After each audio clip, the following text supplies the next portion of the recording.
What's up, friends? I just wanted to cover a couple things we missed yesterday. The pond is filling up, that's for sure. Got the strawberries barely visible here under the peach tree. Hoping they come back. I didn't mulch them really heavy, so I guess I'll go through the pain with you if they don't live, and we'll learn our lesson together. But hopefully them will come back nice and strong around the peach tree. We started with about 5 on each side, and we ended the year with probably 25 on each side. So the strawberries made runners like crazy. The pond is filling up quite nice. You see most of the snow is gone. We're going to go out and check out our ditches out back that were dug with the shovel.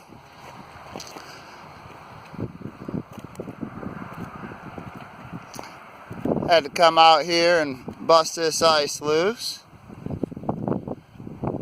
But the water is flowing into the pond now. You can see it moving. So we're happy with that. Here's the little superstar over here. That's what it's all about. It's little Roman and Mom. But you can see we get a lot of pooling of water out here in the winter, fall, spring. Michigan's notorious for the mud, so we're trying to do something about that. Here's a wood chip pile I was standing on where I shot a lot of the video from last time. You can see we do have a lot covered in wood chips already. It's not just the tree mounds, everything out back there, starting around the edge, the tree mounds. Looks like we do. Let's test it out here. Oh yeah, I should have thought about that a little better, but it has some fun with me. That is a foot of water, and my feet are cold. Okay, something I missed yesterday. We talked about putting the cardboard down, newspaper, mats out the grass, and then it's hard to pick up the elevation, but we just get it covered with some wood chips, 4 inches at least. We've definitely went thicker in some areas. And this is kind of how they start. And I mix it in just a little better, cover it with cardboard, and wood chip it, and they are good to go.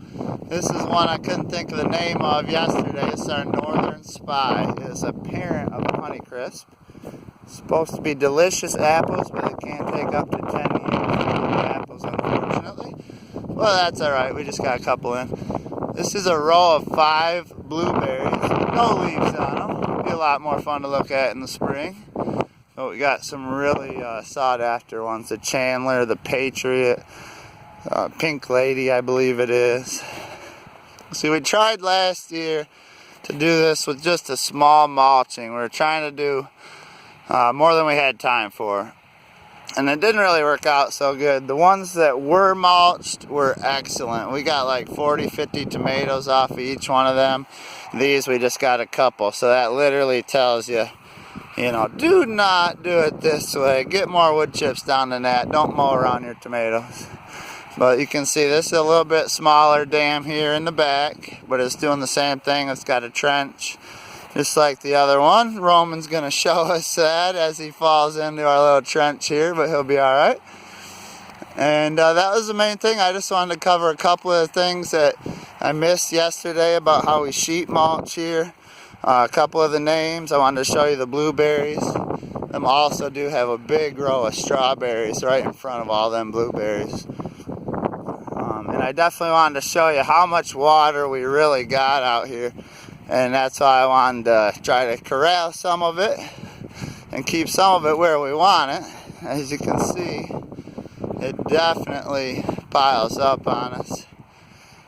This is kind of our key point right here, or maybe right here, that we're trying to work off of as far as our water flowing around.